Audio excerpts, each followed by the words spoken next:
Apa kabar Ibu? Luar biasa, Pak. Oh, haleluya. Orang kalau sudah berjumpa Tuhan Yesus itu wajahnya beda, ya.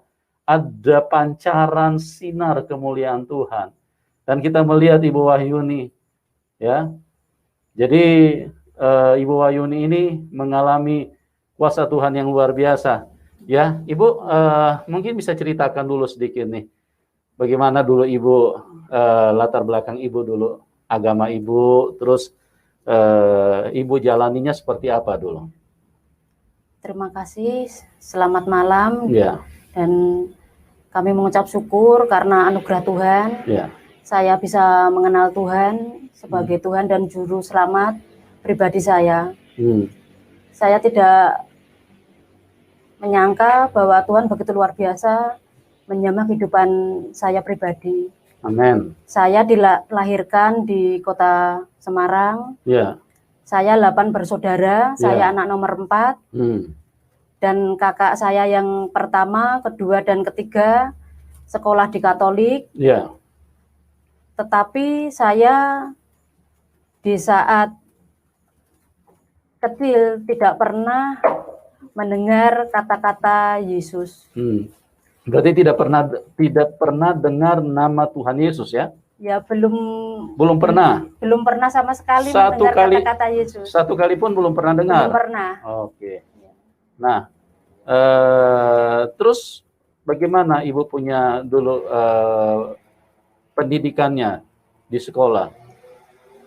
Dulu kalau kakak-kakak kan sekolahnya di Katolik. Nah, itu sekolahnya dekat. Tapi saya disekolahkan di SDI, Sekolah Dasar Islam.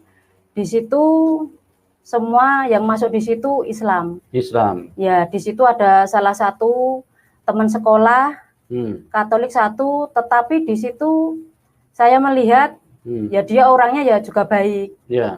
Tetapi kenapa guru-guru selalu mengatakan kamu jangan memelihara anjing, padahal anjing tidak merugikan, ya, tidak merugikan orang sekeliling, tidak mengganggu, tidak gigit orang juga, ya, karena dirantai gitu. Oh, ya. Nah, di saat itu setiap teman ke sekolah, guru selalu berkata, kamu harus membuang anjing ini. Kalau kamu sekolah di sini, kamu harus membuang anjing ini. Tetapi teman selalu katakan, saya ingin memelihara, walaupun dia terkadang berbohong pada guru bahwa sudah katakan anjing ini sudah dibuang, padahal nggak dibuang. Nah, suatu saat saya melihat teman ini ya biasa aja, nggak bergaul juga biasa gitu, nggak begitu apa. Kenapa di saat itu, kenapa Bapak Ibu guru yang ada di sekolahan situ mengatakan kamu tidak boleh berteman dengan orang Kristen. Sedangkan saya melihat teman saya walaupun Katolik dia tidak pernah menyusahkan, menyakiti orang, dia baik sama saya gitu. Nah, di saat itu kata-kata itu saya bawa terus. Nah, akhirnya saya tertanam di dalam pikiran begitu. Iya, di dalam gitu. Nah, suatu ketika ini di rumah. Kakak saya yang nomor 3 itu jatuh. Tiba-tiba kakak saya itu terucap, ya ampun gitu. Kata-kata ya ampun itu ketika nenek saya mendengar, nenek berkata, kamu tidak boleh mengucap ya ampun. Kalau orang Islam, kamu harus mengucap ya Allah gitu. Nggak boleh ya ampun. Kalau kamu berkata-kata ya ampun, itu kata-kata orang Kristen, orang kafir. Karena di saudara, di orang tuamu, nenekmu, buyutmu, tidak ada yang beragama Kristen. Nah, saya nggak tahu mendengarkan kakak bilang gitu. Kenapa harus jangan menggunakan kata ya ampun? Apa nenek punya pemahaman seperti apa waktu itu? Ya waktu itu kami nggak tahu ya Pak ya. Waktu itu nenek cuma bilang gitu, jangan mengucap ya ampun, karena kata-kata ya ampun itu punya orang Kristen gitu. Jadi jangan mengucap gitu. Padahal itu bahasa Indonesia kan, ampun itu kan bahasa Indonesia, bukan bahasa orang Kristen kan? Ya pengertiannya nenek mungkin gitu Pak, enggak boleh mengucap itu. Kita maklum. Ya. Terus? Singkat cerita, kok kata-kata ya ampun tidak diperbolehkan. Singkat cerita, saya bekerja di salah satu pabrik. Di situ saya juga tidak punya teman beragama Kristen. Cuma di situ ada satu teman agama Kristen. Di saat jam istirahat dia itu luar biasa, membawa kitab sucinya, membawa kitab suci. Di situ dia membaca di saat istirahat. Saya selalu tanya, loh kamu di saat istirahat, teman-teman pada makan, teman-teman pada istirahat tidur, tapi kenapa kamu itu nggak istirahat, nggak tidur, nggak makan, tetapi kamu membaca apa itu, bawa buku Alkitab kecil gitu. Nah, saya di saat tanya itu, teman bersaksi, bercerita, tapi dia tidak mengucapkan kata-kata Yesus, gak mengucap. Cuma dia, ini kitab suci saya harus membaca setiap hari. Nah, singkat cerita, di saat itu teman saya ini luar biasa, juga dia suka-suka baca gitu. Dan juga kakak saya yang nomor 1 yang barep, dia itu berpacaran dengan orang Kristen. Nah, di saat berpacaran dengan orang Kristen, saya bilang, Kak, jangan berpacaran dengan orang Kristen. Kamu pakai kuduk aja gini, saya gitu. Waktu itu saya masih polos, masih SD gitu. Kamu pakai kudung aja gini, Kak, ben bagus. Karena kakak saya. Kakak berarti wanita ya, kakaknya wanita. Kakak saya yang yang laki-laki. Berarti calon kakak ipar gitu. Calon kakak ipar. Calon kakak ipar. Nah, calon kakak ipar ini saya bilang gitu, dia cuma diam aja, cuma tersenyum gitu. Karena kakak. Ibu Wahyu ini suruh pakai tutup kepala begitu. Iya. Saya ingin kakak ini pakai apa? Pakai tutup aurat. Tutup ya. Padahal saya nggak pakai gitu. Ya. Nah, setelah itu calon kakak ipar cuma diam. Ternyata di saat menikah kakak ini calon kakak ipar bilang, kalau saya nggak mendapatkan suami kakakmu, saya nggak akan menikah. Akhirnya dia diizinkan nikah dengan kakak saya di I. Nah, setelah itu saya ternyata ya orang Kristen, saya melihat nggak ada, ibaratnya kok nggak jahat, nggak apa, seperti yang diomongkan teman-teman di sekolah gitu. Ternyata ini saya melihat yo biasa gitu, berteman biasa. Karena di kampung saya nggak ada orang Kristen sama sekali di situ. Singkat cerita, tahun 97 saya mengenal seorang laki-laki yang menurut saya ini bisa menjadi suami saya. Yang menjadi saya melihat pandangan itu karena sorry sebentar, saya mau tanya dulu. Jadi Ibu Wahyuni melihat kakak laki-laki menikah dengan orang Kristen. Ya, tetapi perempuan ini meninggalkan Tuhan. Demi menikah dengan kakak saya. Jadi mualaf, masuk Islam. Iya. Itu. Terus? Nah, saya di saat saya mengenal. Kalau dia tidak masuk Islam berarti tidak boleh menikah waktu itu. Ya, dia mengancam orang tuanya. Calon kakak ipar mengancam orang tuanya. Kalau saya tidak menikah dengan Ibu ya kakak Wahyuni, saya ini, terus? Dia mau menjadi biarawati dan tidak mau menikah sama siapapun gitu. Tapi di saat menikah di I, punya anak yang pertama, neneknya tidak boleh. Ya, menikah di I itu maksudnya di Islam. Ya, di Islam. Terus? Akhirnya kakak sudah menikah itu, ya orang tua terima gitu. Neneknya tadi kenapa? Neneknya ya mau ndak mau harus ngikutin anaknya gitu. Kakak ipar saya itu tadi. Ya biarlah menikah dengan orang Intang gitu.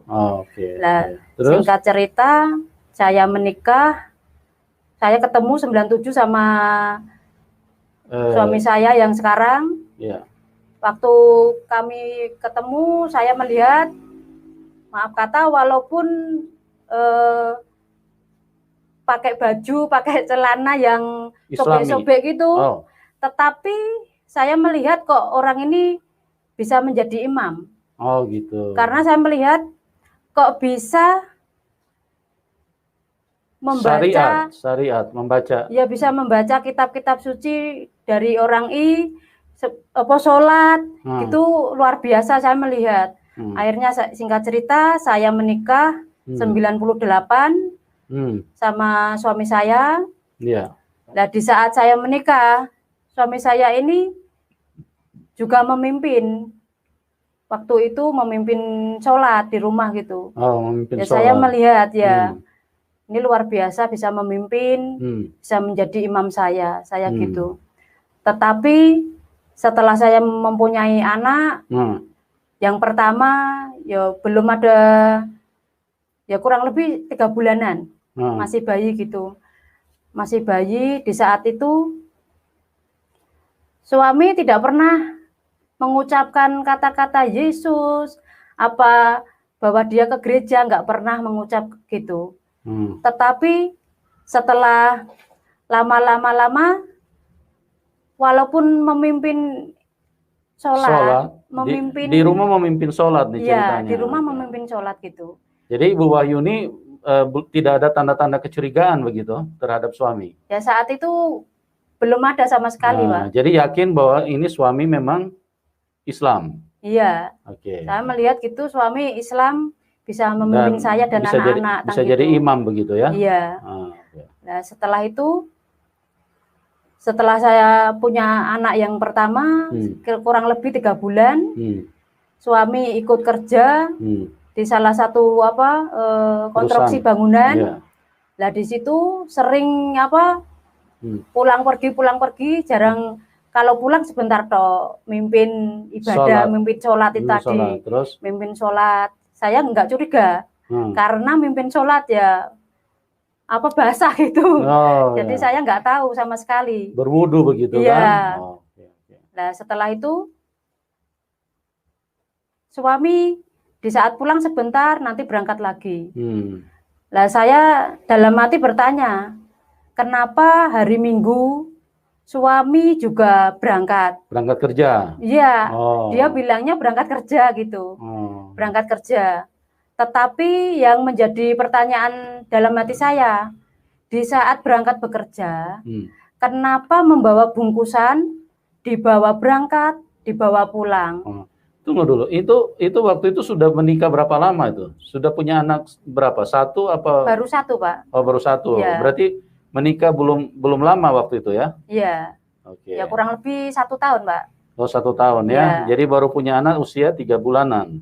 Iya.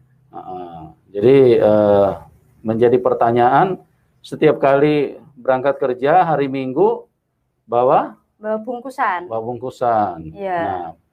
Pulang bawa lagi bungkusannya. Pulang bawa lagi. Tetapi saya nggak tahu. Di dalam bungkusan plastik hitam, plastik kresek gitu. Terus? Saya nggak tahu isinya itu apa. Oke. Gitu. Di saat saya nggak tahu, saya itu penasaran. Tapi saya nggak tanya dulu sama suami. Saya penasaran. Akhirnya lama-lama saya kok curiga. Sebetulnya di dalam plastik hitam itu apa? Akhirnya saya tanya, suami cuma bilang di dalam bungkusan ini baju telesan untuk ganti di sana waktu baju kerja. Iya, baju kerja gitu. Nah di saat itu saya pertama 2 kali diomong gitu saya percaya. Tapi lama-lama di saat saya tanya gitu jawabannya baju telesan. Kenapa baju telesan nggak ditinggal di sana? Apa nggak ditinggal di rumah untuk dicuci gitu? Ya. Lah saya penasaran. Di saat suami mau berangkat, suami ke belakang gitu, masuk di kamar mandi, lah bungkusan plastik itu ditaruh di atas lemari gitu, lemari bopet yang tempat hiasan gitu. Lah saya penasaran, coba di saat suami tidak di sini, suami baru di belakang, coba ini tak buka, apa isinya? Jadi kepengen tahu gitu ya? Pengen tahu saya. pengen tahu isinya apa. Akhirnya saya memberanikan diri, tidak bilang sama suami, saya ngambil bungkusan itu, akhirnya saya buka. Di saat saya membuka, saya itu kaget luar biasa, Pak, gitu ya. Memang dibungkus, selain plastik dibungkus pakai apa lagi? Pakai koran, Pak. Pakai koran itu berlapis-lapis. Waduh. Nggak cuma satu. Gitu ya? Iya, berlapis-lapis. Nah, di saat itu saya buka, loh ini kok ada bungkusannya lagi. Saya buka ada lagi. Sampai yang tapi terakhir. Lagi buka begitu sudah mulai curiga belum? Belum, Pak. Atau mulai mungkin berpikir jangan-jangan uang? Enggak, saya enggak curiga sama sekali. Oh, iya. Cuman kok tebal banget gitu ya? Iya, kok tebal banget gitu. Nah, telesan kok enggak empuk gitu loh, keras. Gitu. Akhirnya saya buka. Yang pertama, kedua, dan seterusnya. Yang terakhir saya buka. Saya kaget. Ternyata di bungkusan terakhir itu, saya itu melihat ada buku besar, ada tulisannya Alkitab. Nah, di saat saya melihat itu, saya langsung marah, Pak. Di saat suami keluar dari kamar mandi, saya langsung marah. Ibu Wahyuni sudah tahu belum itu kalau Alkitab itu buku apa? Tahu nggak itu? Alkitab itu waktu saya sekolah, Alkitab itu ya sama Injil lang gitu. Pengertiannya gitu. Alkitab sama Injil gitu, sama aja lang gitu. Waktu sekolah kan orang Islam kitabnya apa gitu. Waktu di sekolah dulu diajarkan bagaimana? Boleh nggak kalau bersentuhan dengan Alkitab? Bersentuhan nggak boleh sama sekali. Berteman aja sama orang Kristen nggak boleh. Nggak boleh. Apalagi, hukumnya apa? Haram ya? Ya hukumnya haram, Pak, nggak boleh. Gitu. Nah, setelah itu di saat saya buka yang terakhir, ternyata saya menemukan buku yang menurut saya itu buku, tetapi ada tulisannya Alkitab. Saya langsung marah sama suami, ternyata kamu tuh membohongi saya. Kenapa kamu tidak pernah bilang bahwa kamu itu ke gereja, bahwa kamu itu Kristen, kamu mempunyai kitab Injil. Saya nggak mengatakan Alkitab, tapi saya mengatakan Injil. Kamu membawa Injil. Aku nggak terima bahwa kamu ini ke gereja. Kamu menikahi aku, ternyata kamu tuh bohong.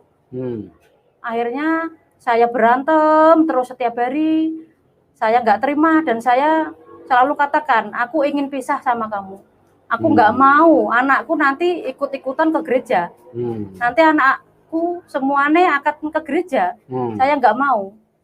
Setelah itu. Jadi itu berantem itu sampai berapa lama? Setiap hari? Ya setiap hari, Pak. Setiap hari berantem ya, terus ribut? Lebih 2 tahunan.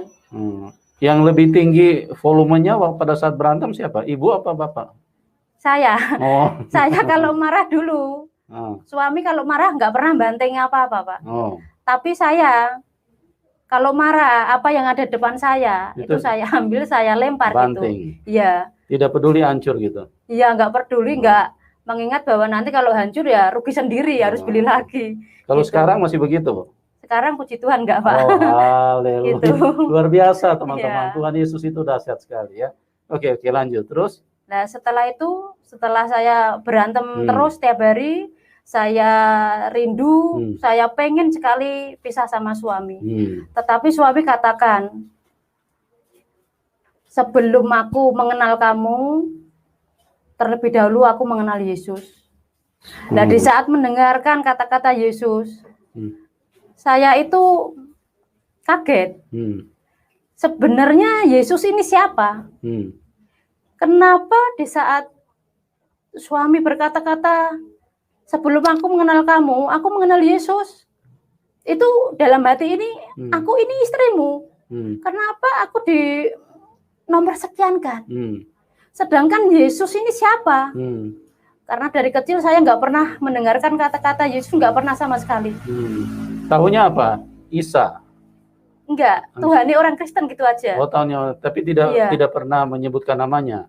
Nggak pernah. Tidak pernah dengar namanya atau tidak mau menyebutkan namanya? Tidak pernah mendengarkan, Pak. Tidak pernah mendengarkan. Ya. Cuma taunya Tuhan orang Kristen ya, aja. Tuhan orang Kristen ya, maaf ya, kafir gitu. Oke.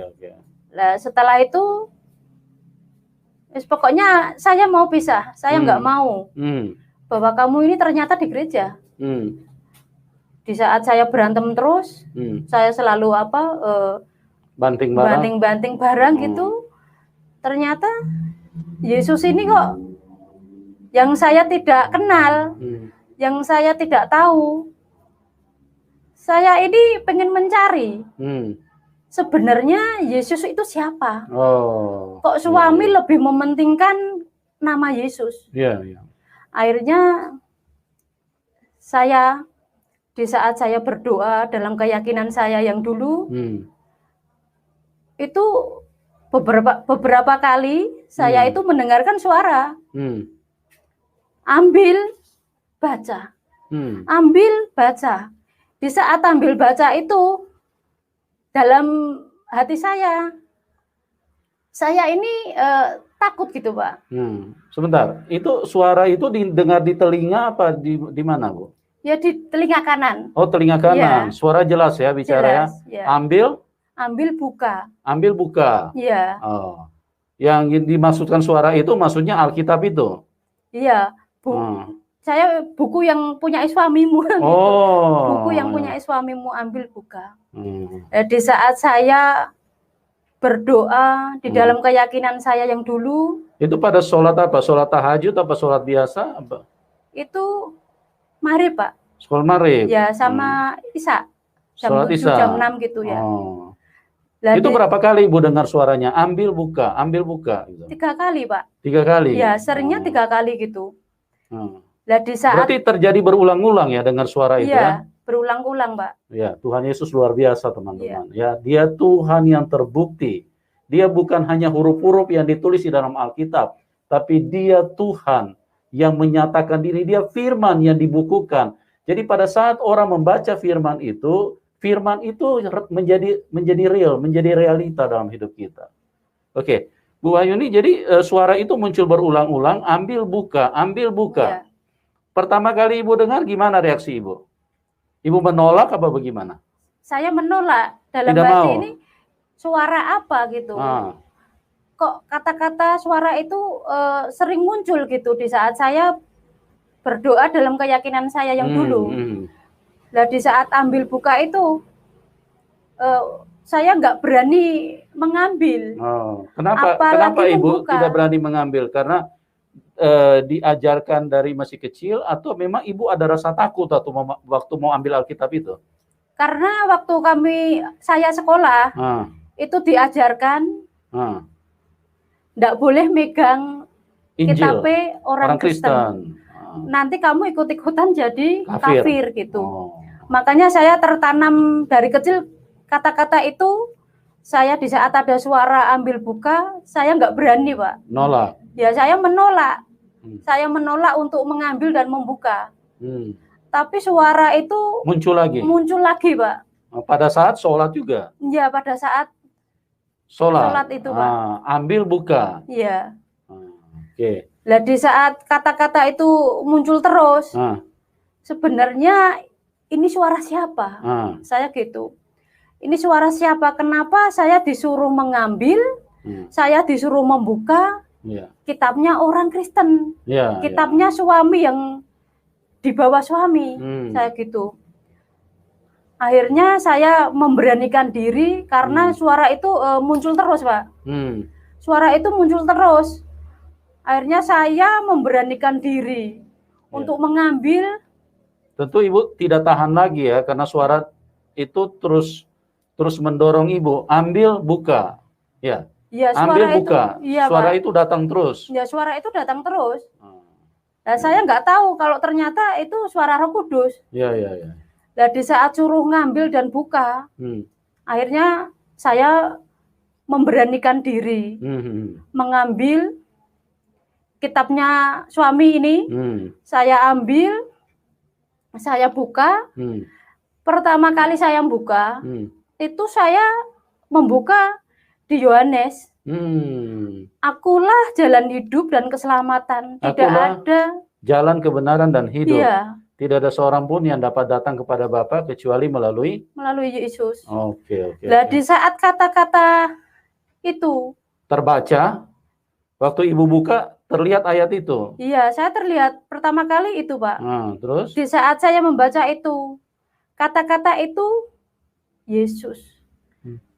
Di saat diucapkan suami Yesus, sebelum aku mengenal kamu, aku sudah mengenal Yesus. Saya langsung teringat, loh Yesus itu apa Tuhannya orang Kristen? Saya gitu. Ya. Akhirnya saya berusaha setiap hari membaca kitab yang punya suami tadi, Pak. Oh, suami udah tahu belum waktu Ibu lagi baca itu?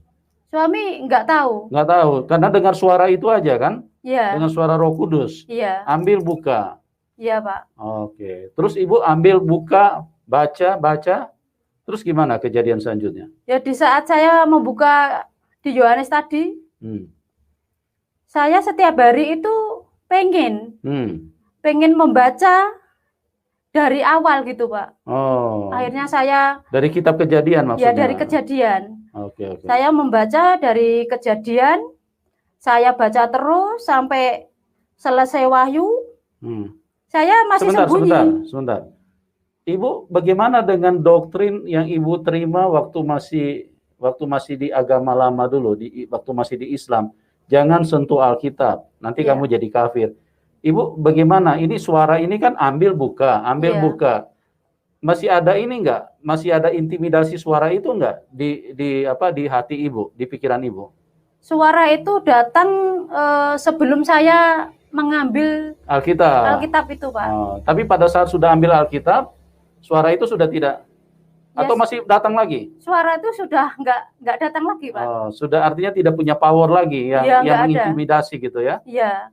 Sudah enggak ada suara itu lagi. Setelah itu saya rindu membaca kitabnya orang Kristen yang suami punya. Dari kitab Kejadian sampai Wahyu sudah tamat baca, tapi suami belum tahu? Belum tahu, saya sembunyi-sembunyi gitu, Tuhan Pak. Yesus ya. Terus? Setelah saya sembunyi-sembunyi, dari Sebentar. Kenapa Ibu memilih untuk tidak beritahu suami? Apa Ibu gengsi apa bagaimana? Karena saya dulu gini, di saat kamu ke gereja, karena kamu membohongi saya, kamu tidak boleh pergi ke gereja. Saya nggak terima kamu pergi ke gereja. Oh, jadi Ibu menyerang suami untuk tidak boleh ke gereja? Iya. Tapi di saat saya bilang ke suami tidak membolehkan ke gereja, suami tidak marah, suami tidak emosi, Pak. Tapi suami diam. Nah, memang saya tidak diperbolehkan pergi ke gereja. Ya enggak apa-apa, saya enggak ke gereja. Suami bilang gitu. Nah setelah itu saya berpikir, di saat saya memarahi suami terus, kok tidak ada balasan suami memarahi saya. Nah suami selalu, ya wis aku enggak ke gereja enggak apa-apa. Nah memang enggak boleh gitu. Nah setelah itu, di saat saya sudah berusaha membaca dari Kejadian sampai Wahyu, saya menemukan ayat-ayat yang luar biasa. Tuhan luar biasa menjamah hati saya. Walaupun suami belum saya kasih tahu bahwa saya membaca Alkitab, saya nggak ngasih tahu. Iya. Akhirnya lama-lama saya harus bilang ke suami. Terus? Sebelum saya bilang ke suami, saya bilang gini, ya, kalau kamu mau ke gereja, silahkan. Enggak apa-apa, aku sudah enggak marah lagi. Kalau kamu mau ke gereja, ke Tuhanmu, enggak apa-apa, silahkan. Suami kaget enggak dengar bahasa itu? Suami kaget, Pak. Tadinya marah-marah, sekarang malah boleh. Gitu ya. Suami kaget, akhirnya suami bilang, terima kasih, Nak, saya diizinkan untuk ke gereja. Tapi suami belum tahu nih kalau Ibu sudah baca Alkitab. Belum tahu, Pak. Saya belum masih tahu gitu. Tuhan Yesus dahsyat sekali ya. Terus? Nah, setelah itu suami terima kasih kalau saya diizinkan pergi ke gereja. Suami di situ memimpin ibadah remaja, Pak. Setiap hari Rabu gitu memimpin di situ. Nah di saat gitu saya mengizinkan suami membolehkan pergi ke gereja. Suami sukacita setiap hari Rabu suami pergi sendiri.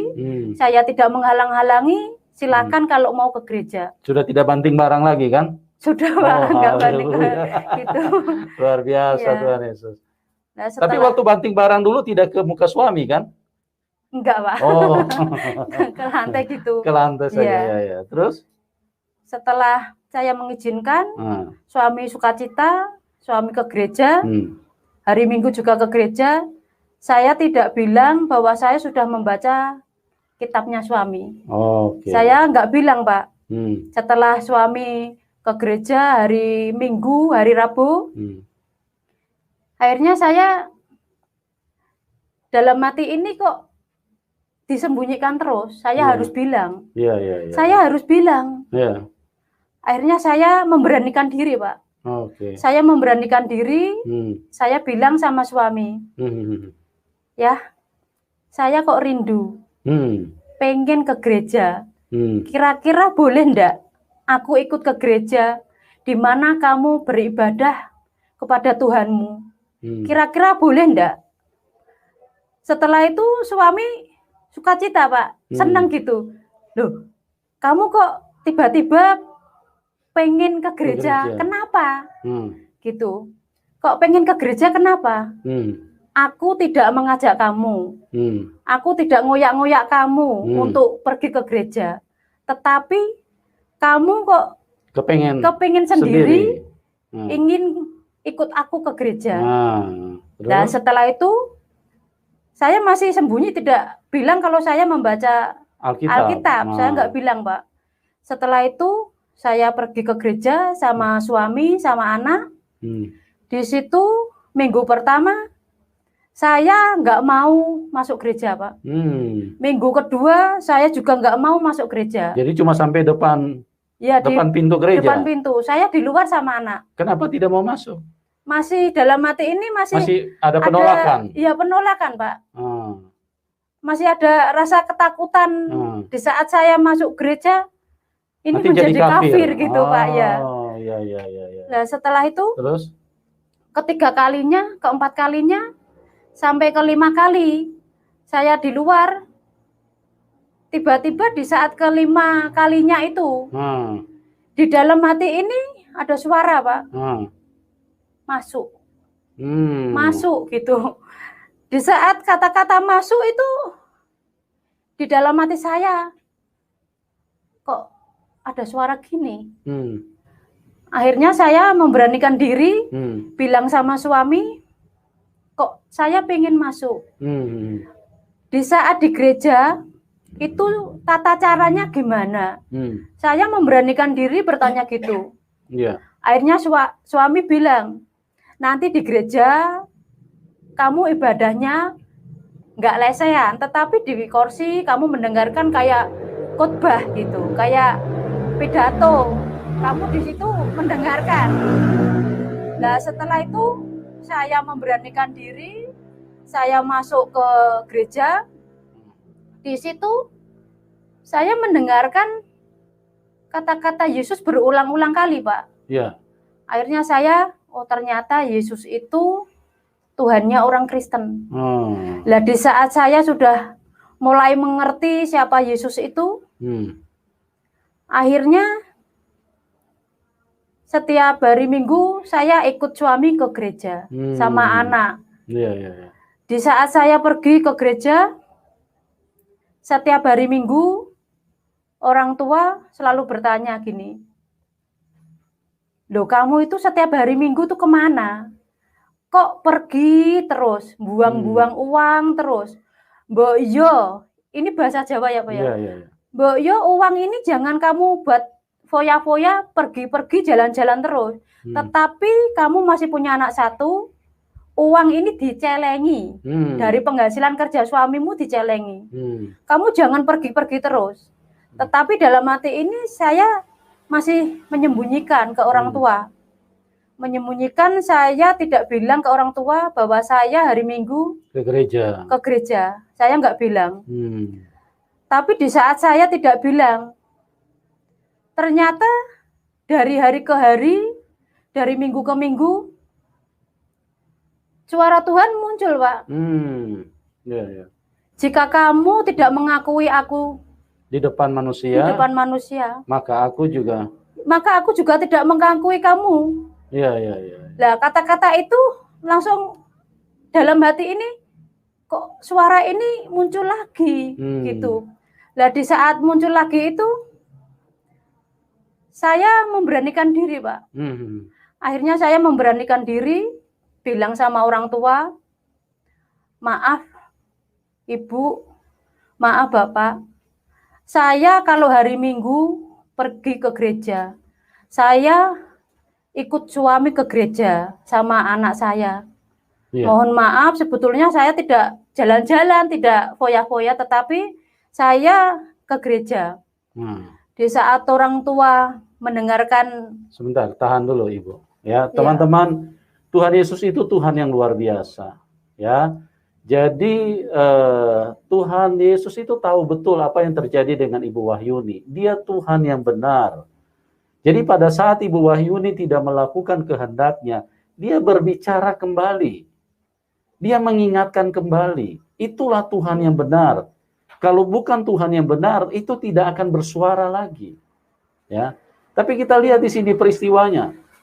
Dari mulai membaca Alkitab, sampai kemudian ke gereja, itu mendengarkan suara Tuhan.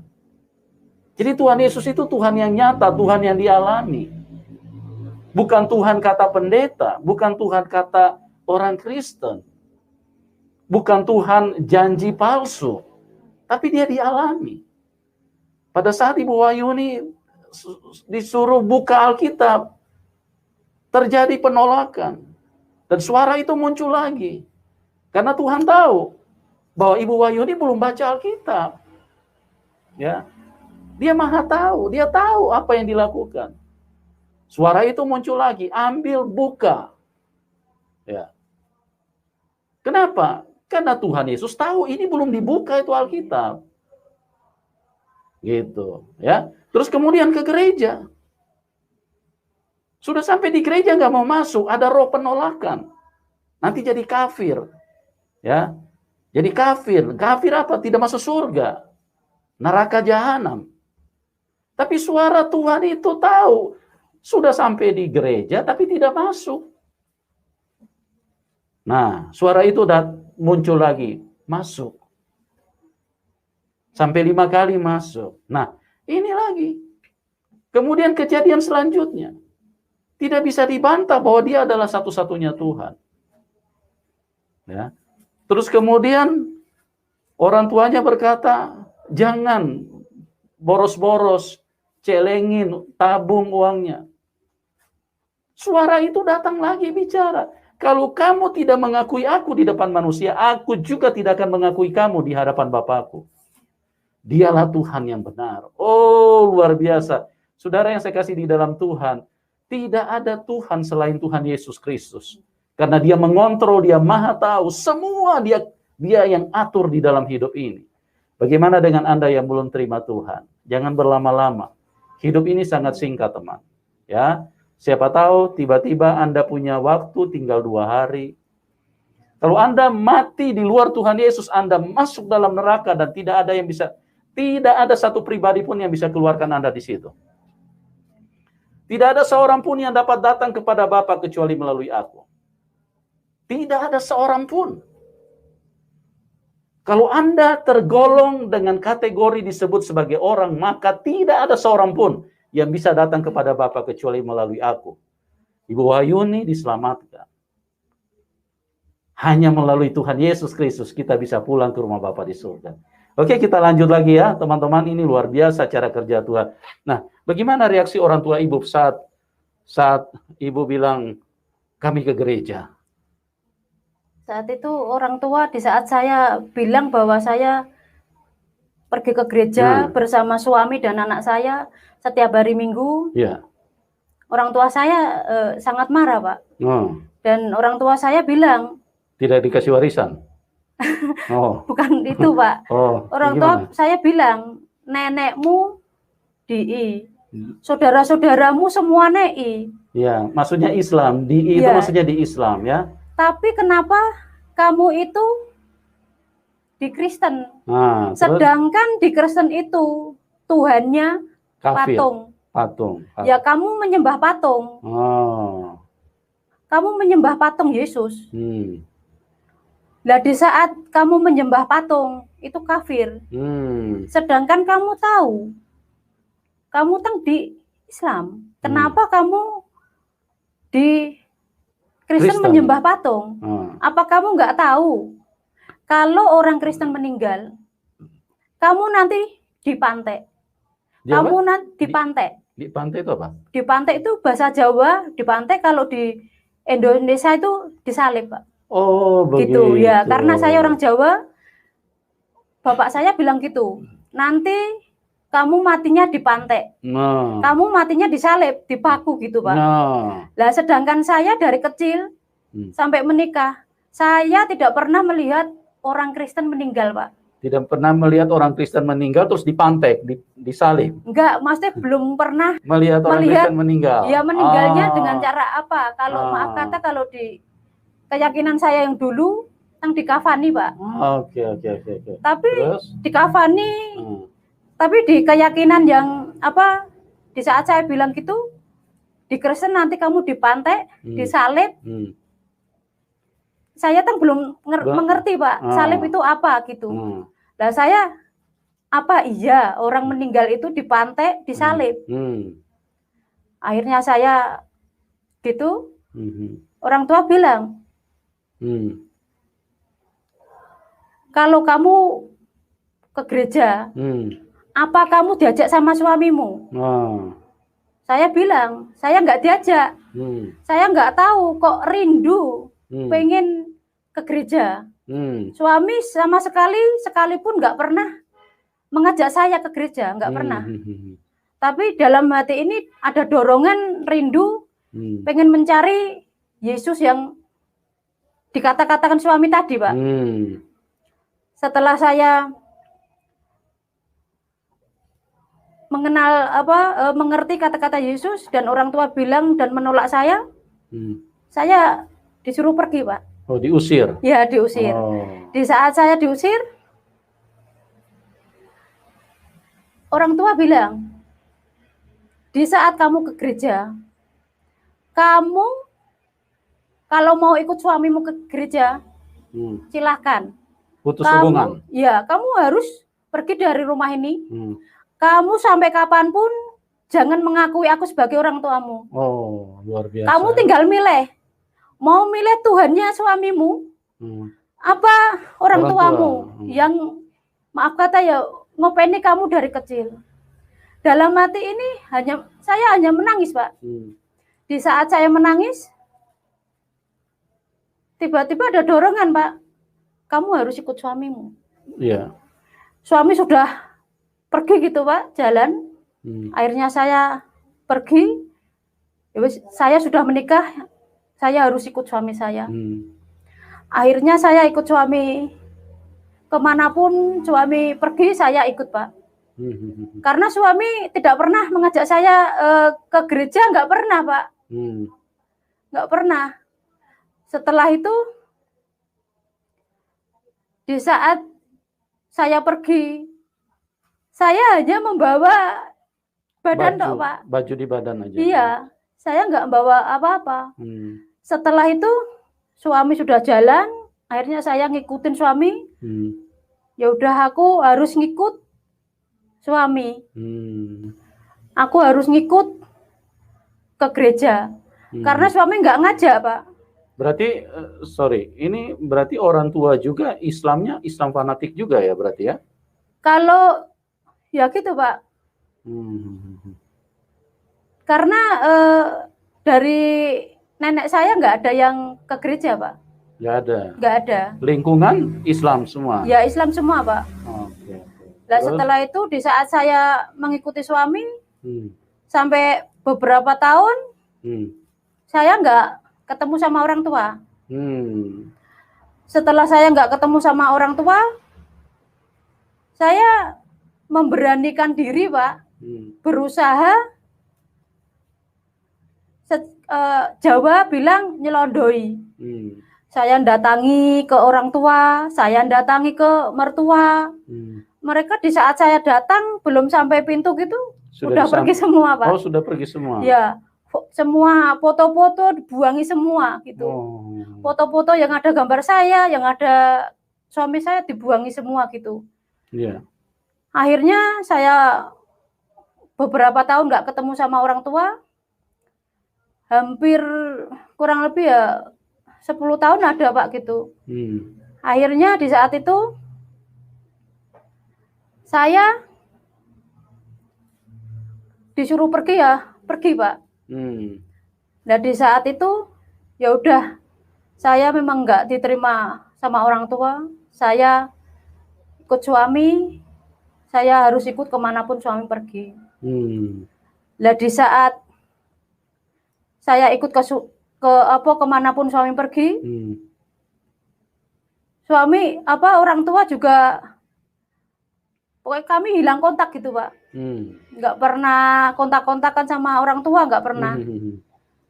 Akhirnya di saat saya mempelajari, mendalami siapa itu Yesus, kok ternyata apa yang saya baca dalam kitab-kitab sucinya orang Kristen, di saat kamu mengikut aku, kamu harus memikul salib. Saya baru terbuka, Pak. Baru saya tahu, ternyata salib bukan salib orang meninggal di pantai, bukan.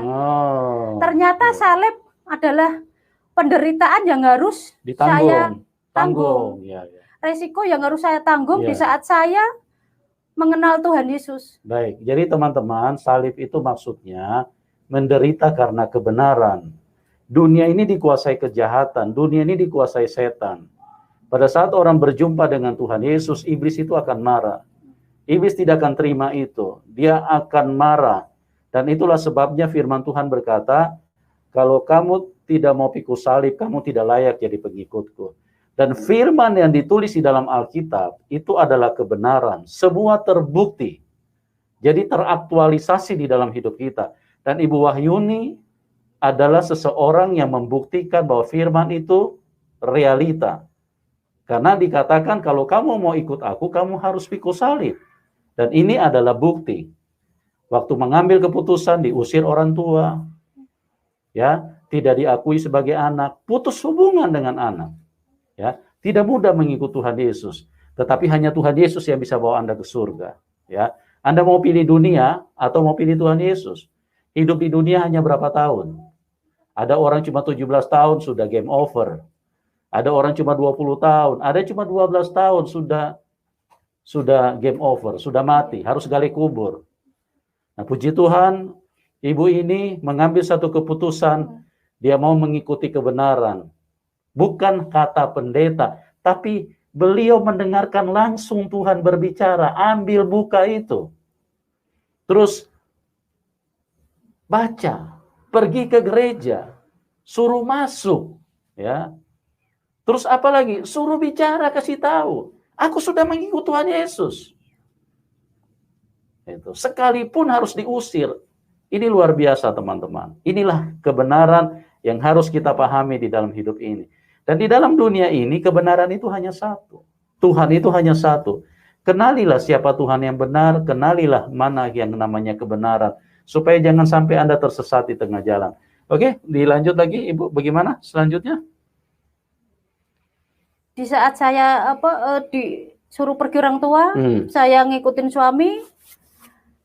Dan di saat itu, yaudah saya putus hubungan sama orang tua. Sama saudara-saudara. Saya di saat saya tidak diakui orang tua sebagai anak, kakak saya, adik saya, semuanya meninggalkan saya. Jadi saya seperti sendiri gitu, Pak. Walaupun ada suami gitu. Setelah itu, oh ternyata salib yang pernah diomongkan orang tua, bahwa kamu orang Kristen akan mati di pantai. Akan mati meninggal di pantai. Ternyata bukan pantai secara pantai beneran salib gitu, Pak. Ternyata saya menangkap, oh salib itu ternyata penderitaan yang harus saya tanggung dan saya alami. Di saat saya mengikut Tuhan, Tuhan memberi kekuatan gitu, Pak. Di sisi lain, di saat saya sudah tidak diterima orang tua, tidak terima saudara-saudara, begitu juga dengan teman-teman, Pak. Jadi teman-teman ikut memusuhi juga ceritanya? Iya. Oh, tidak diajak ngomong? Ya menjauh, Pak. Menjauh. Kok saya dengar-dengar bahwa kamu ke gereja ya? Sudah jadi orang kafir? Udah jadi orang Kristen, orang kafir. Kamu ikut suamimu ya? Apa kamu itu menikah tidak melihat bahwa suamimu ke gereja? Apa kamu nggak melihat itu? Ya saya nggak tahu, saya bilang gitu. Saya nggak tahu, saya rindu pengen ke gereja, bukan suami saya, bukan karena suami saya. Saya gitu. Dan di saat itu teman-teman mulai meninggalkan saya nggak punya teman, orang tua meninggalkan, semua meninggalkan. Akhirnya saya rindu sekali ingin lebih dekat lagi dan mendalami siapa Yesus sebenarnya. Oke. Terus? Di saat itu rumah itu sering banyak teman-teman dari suami gitu, Pak. Teman-teman dari suami banyak laki-laki yang main ke rumah. Saya buatkan minum. Pokoknya saya di saat ada teman suami itu ternyata saya menganggapnya teman biasa gitu, Pak. Tetapi di sisi lain, maaf kata, ternyata orang ini berniat jahat kepada saya. Dia bilang, kenapa kamu menikah dengan orang Kristen? Kenapa kamu kok mau kalau orang Kristen? Kenapa kamu nggak menikah aja dengan aku? Sekarang suamimu nggak tahu, kamu harus menikah mbak aku. Saya bilang. Padahal itu teman suami. Iya. Musuh dalam selimut dong. Ya itu beberapa orang sering bersama suami. Kalau cara begitu tidak kafir di mata mereka. Nggak tahu ya Pak ya itu. Pandangannya terus? Mereka gimana nggak tahu. Terus? Akhirnya di saat itu saya bilang, maaf Pak, saya ini sudah punya suami, saya ini sudah punya anak. Saya tidak mungkin mengkhianati suami saya. Saya harus mengikuti suami saya kemanapun suami saya pergi. Walaupun orang mengira, walaupun semua mengira bahwa saya ke gereja, saya mengikuti suami. Tetapi enggak, saya ke gereja karena diri saya sendiri. Akhirnya orang ini sudah saya bilangin masih nekat gitu Pak. Nah di saat itu mujizat yang Tuhan nyatakan dalam diri saya, di saat orang itu maaf kata Pak berniat jahat, suami selalu dikelabui sama temennya itu Pak. Suami diajak ke rumahnya, tetapi orangnya nanti setelah suami ke rumahnya, orangnya datang ke rumah beberapa kali. Akhirnya saya ketakutan Pak. Saya ingin ngomong sama suami nggak berani. Saya mau ngomong sama orang nggak berani. Kenapa ibu nggak berani kasih tahu sama suami bahwa ini teman, ini musuh dalam selimut, ini bahaya? Saya nggak berani Pak, karena saya seandainya saya ngomong temannya gini, apakah suami percaya sama saya? Apakah suami percaya sama temennya? Akhirnya lama-lama saya ketakutan. Saya yang hari itu Pak, Saya seperti sudah nggak ada jalan lagi, Pak. Orangnya masuk rumah, pintu sudah ditutup semua, suami di rumahnya orangnya. Nah di situ orangnya mau berbuat kurang ajar gitu, Pak. Saya bilang, maaf Pak, saya harus setia sama suami saya, walaupun suami saya tidak melihat, tetapi Tuhan melihat. Akhirnya orang ini sudah mengunci semua. Saya tidak pernah menyebut nama Tuhan itu dengan, maaf kata ya Pak, sungguh-sungguh gitu Pak. Dengan akhirnya saya bilang, Tuhan tolong saya, Tuhan tolong saya, tolong saya Tuhan. Saya sudah nggak bisa berbuat apa-apa. Seperti sudah nggak ada yang menolong saya. Akhirnya di saat itu, di belakang rumah tengah ada lapangan sepak bola gitu Pak. Biasanya di situ sepak bola itu jam 4 sore gitu. Jam 4, jam 3 sore. Tetapi di saat ada kejadian itu, saya menyebut nama Tuhan Yesus. Tuhan tolong saya, Tuhan tolong saya sudah tidak bisa berbuat apa-apa, tolong saya. Di saat saya meminta pertolongan Tuhan, tiba-tiba itu seperti ada suara kayak kuda gitu Pak, kayak apa? Pacuan kuda. Iya kayak pacuan kuda gitu, kayak tentara Aram waktu di waktu ada orang kusta itu Pak. Tiba-tiba itu banyak sekali gitu Pak. Lah akhirnya ternyata banyak orang yang datang ke lapangan sepak bola gitu. Biasanya sore jam 3, jam 4, ini sekitar jam 12 siang. Sudah ada? Sudah ada Pak. Akhirnya orang ini keluar rumah dan dia lari. Setelah lari dia pulang. Suami masih di rumahnya orangnya Pak. Akhirnya orang itu pulang mengambil gorok Pak. Gorok itu ambil parang. Bukan parang, apa yang bendo gitu kayak celurit ya. Kayak celurit itu. Dia datang lagi dan ditaruh di leher saya. Ditaruh di leher saya, dia bilang, kalau sampai kamu bicara sama suamimu, kamu tak bunuh. Karena kamu, maaf kata, tak jadikan istri aku, enggak mau kamu memilih suamimu. Kamu kalau bicara nanti kamu tak bunuh. Ini sudah ditaruh di sini Pak. Saya hanya dalam hati ini, ya Tuhan tolong saya harus berbuat apa. Akhirnya saya secara dalam pribadi saya ternyata di saat mengenal Tuhan, kok ini yang saya alami. Kok begini saya alami begitu berat gitu Pak.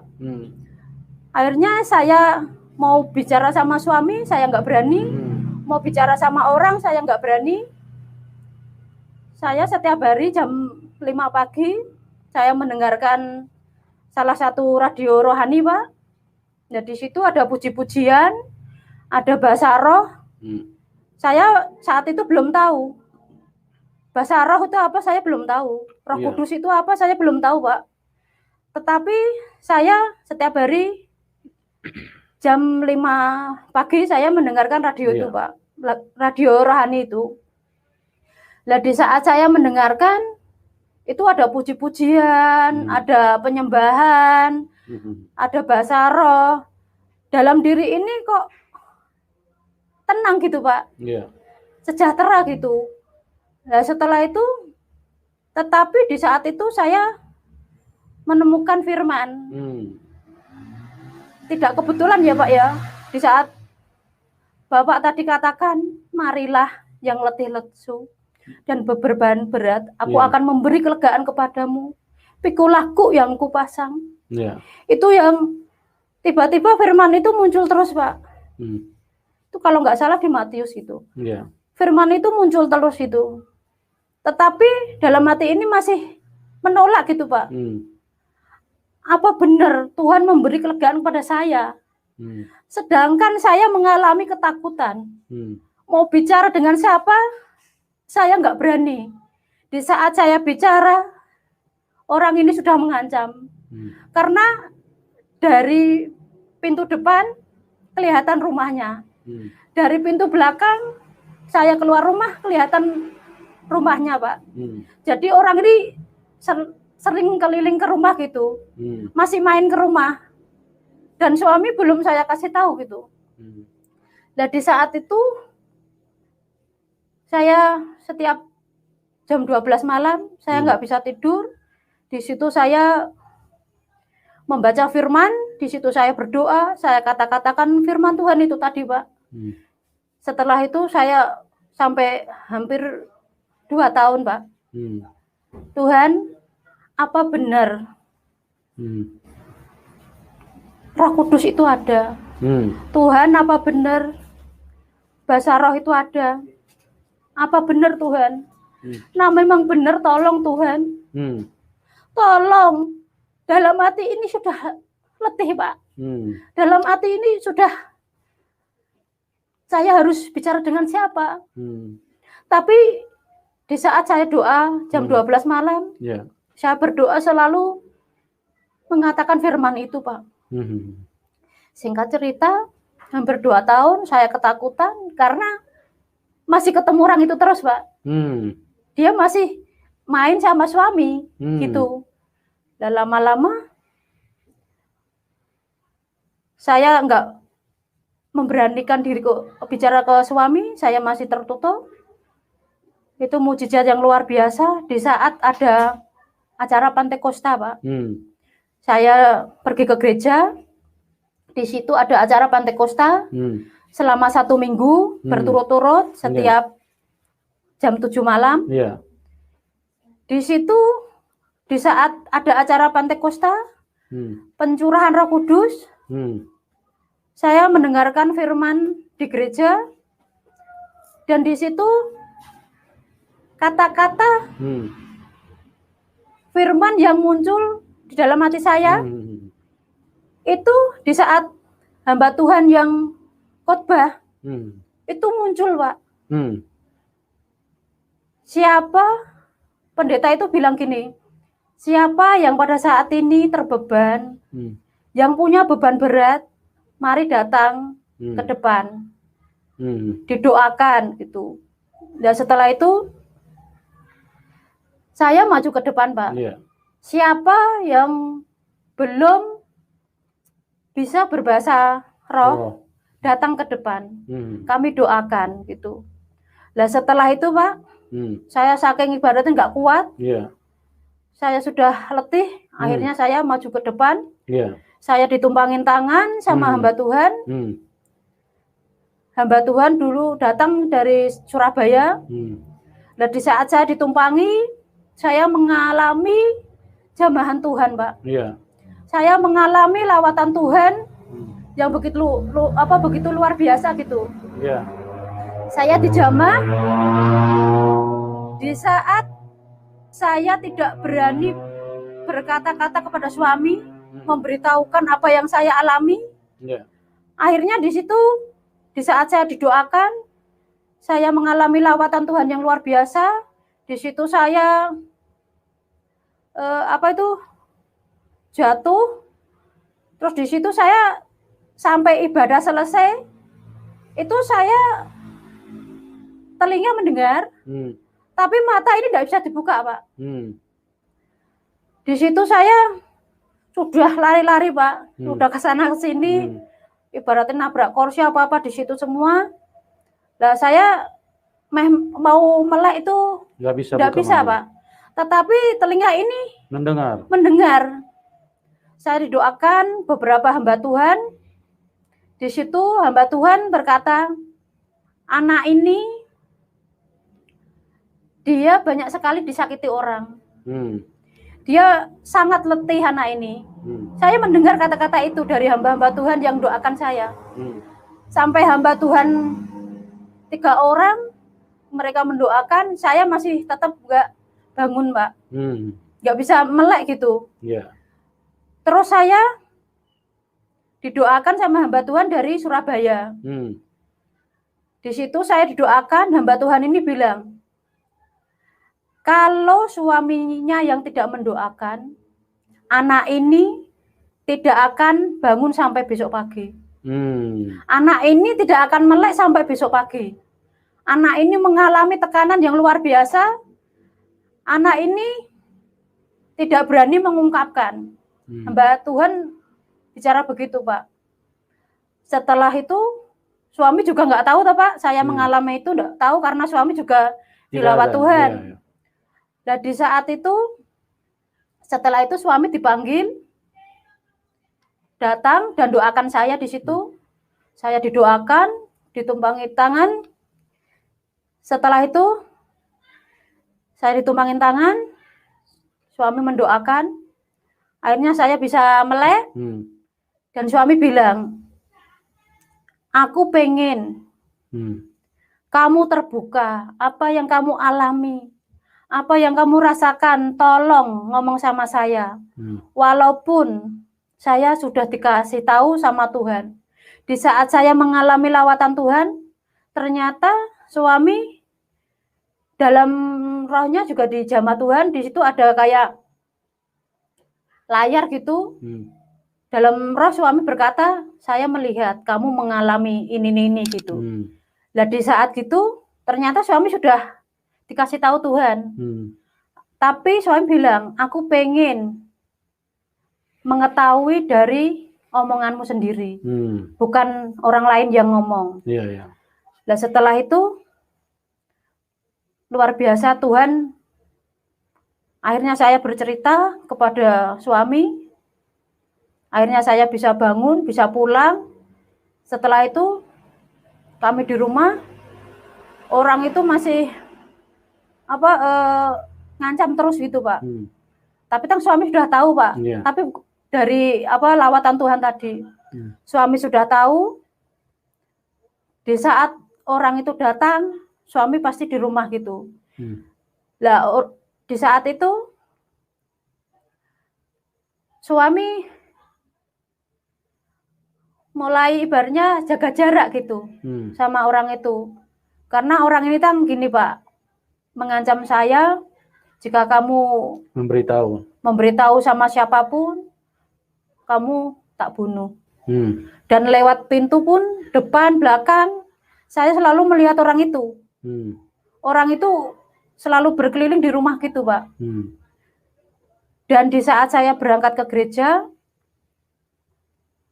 4 kali, Pak, rumah dibobol, Pak. Dijebol. Rumah dijebol gitu dari belakang. Dan saya nggak tahu sebenarnya ada apa ini. Kok saya mengalami kejadian-kejadian kayak gini, sebenarnya ada apa? Ternyata sampai 4 kali di saat saya ke gereja, siang kali, hari siang 2 kali, malam 2 kali, sampai semua yang ada di rumah itu diambili semua, Pak. Saya nggak tahu siapa yang ngambili. Setelah itu, suami di saat doa, suami melihat bahwa dalam roh suami itu melihat bahwa orang-orang itu menyuruh orang gitu, Pak. Orang yang jahati saya tadi menyuruh orang untuk menjebol. Ya, mengambil semua yang ada di rumah gitu. Menjebol rumah tadi. Setelah semuanya habis, ternyata tidak hanya di situ, Pak. Ternyata orang ini menyuruh orang. Dia menyuruh orang, maaf kata, Pak, untuk membakar rumah. Supaya saya dan suami tidak di situ gitu. Karena orang ini merasa gara-gara suami saya ke gereja gitu. Akhirnya mereka sudah bermufakat untuk membakar rumah. Tapi luar biasa, ada salah satu teman suami dipakai oleh Tuhan walaupun dia tidak ke gereja, Pak. Dia datang ke rumah dan dia bilang ke suami dan saya, Pak, hati-hati ya. Dan apa harus hati-hati kami? Orang itu bilang, nanti malam ada beberapa orang disuruh membakar rumah Bapak. Tapi yang nyuruh orang ini, Pak, gitu. Akhirnya suami bilang, nak memang rumah ini mau dibakar, nak memang Tuhan memberi perlindungan, pasti kami selamat. Kalau memang diizinkan rumah ini terbakar, kami serahkan pada Tuhan. Suami bilang gitu. Akhirnya dari tua-tua situ, Pak, dari Pak Haji dan semuanya di situ nengah-nengahi gitu, Pak. Dan akhirnya biar ini keyakinannya orang ini, biar kenapa kamu ikut-ikutan gitu, Pak. Akhirnya singkat cerita, rumah kami puji Tuhan, Pak, nggak terbakar karena Tuhan pakai orang yang ngasih tahuin tadi, Pak. Iya. Dan di saat itu akhirnya kami mau nggak mau, kami harus tinggalkan tempat itu, Pak. Kami harus tinggalkan tempat itu. Akhirnya kami pindah di kota lain, Pak. Setelah kami pindah di situ, orang tua tadi yang juga menolak saya ini tertekan ya, Pak ya. Tertekan karena orang tua sudah menolak semua. Saya pengen sharing sama siapa? Saya sharing cuma sama suami gitu, Pak. Tetapi di saat saya dalam hati ini ada kepahitan, kejengkelan, kekecewaan kepada orang-orang yang menyakiti saya. Saya menjadi sakit sendiri, Pak. Akhirnya saya masuk rumah sakit. Di situ saya masuk rumah sakit karena saya saking tertekannya, Pak. Saya masuk rumah sakit. Itu tensi saya 190, Pak. Per 90. Setelah itu saya sudah beberapa kali harus masuk rumah sakit. Saya setiap hari pagi, siang, sore harus minum obat 3 kali. Dan saya di situ tertekan. Saya seperti nggak punya pengharapan gitu, Pak. Karena di saat saya mengenal Tuhan, di saat saya mengenal Yesus, kok luar biasa yang saya alami. Di saat saya kecewa sama orang-orang yang menyakiti saya, Pak. Di situ saya menjadi sakit. Setelah itu, Pak, saya keluar masuk rumah sakit, saya minum obat terus setiap hari. Dan di situ saya sering darah tingginya naik gitu, Pak. Nah, di saat itu saya itu sering diajak omong sudah nggak nyambung, Pak. Seperti sudah muncak gitu, Pak. Kepala ini rasanya panas gitu, Pak. Kepala rasanya panas. Sering saya kasih air gitu. Saya sudah nggak kuat. Saya ngelantur. Kadang saya ngomong sendiri. Saya ngomong sendiri. Di situ ada dulu kalau mandi di kali gitu, Pak. Kami malam-malam gitu seperti ada suara. Pergi jalan no sana. Pergi jalan no sana. Nah, di situ saya melihat ada perempuan yang ngajak saya gitu. Setelah itu di saat saya jalan sendiri tengah malam gitu, suami tahu, Pak. Akhirnya suami ngikutin, kamu mau kemana? Saya dipanggil orang di sana. Saya bilang gitu, Pak.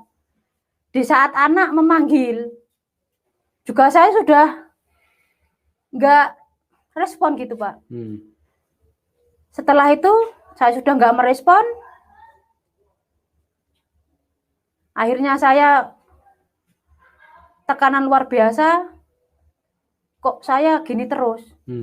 Dokter sudah katakan gini, Bu, ibu itu masih muda. ibu ini harus mengingat.